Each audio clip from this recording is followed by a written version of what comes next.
संजय राऊत यांचे निकटवर्तीय सुजित पाटकर यांना जामीन मिळालाय। 1 लाखाच्या जात मुचलक्यावर हा जामीन मिळाल्याची माहिती मिळतेय।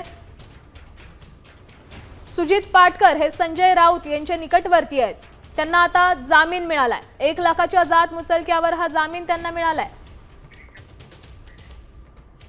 या संदर्भात अधिकची माहिती देण्यासाठी आपले प्रतिनिधी विशाल सवणे आपल्या सोबत फोन लाईन वरून जोडले गेलेत। नेमकं हे प्रकरण काय होतं, कशा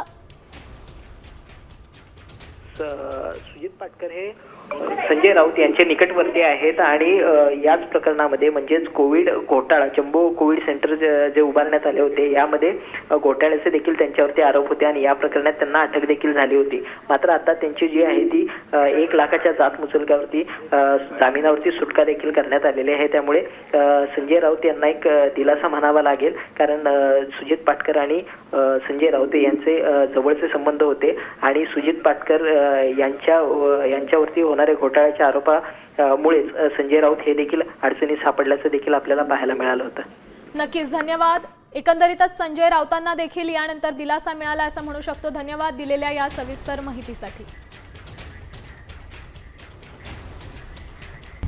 आता isakal.com आहे देशातील नंबर 1 ची मराठी न्यूज वेबसाईट। प्रत्येक अपडेटसाठी isakal.com ला नक्की भेट द्या।